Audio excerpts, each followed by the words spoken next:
Hello friends, HP का 3261TU model है।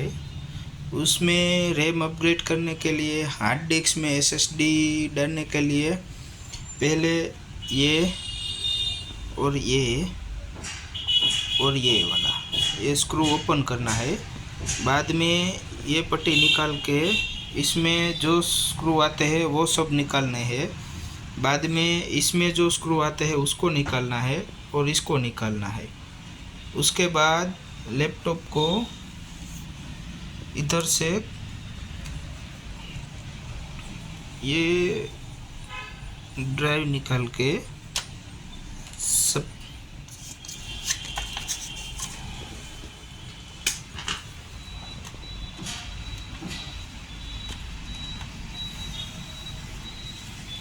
ये करना है। बाद में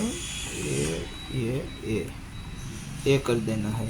और इधर DVD राइटर आता है ये वाला, इसको पहले निकाल देना है। बाद में ये इधर से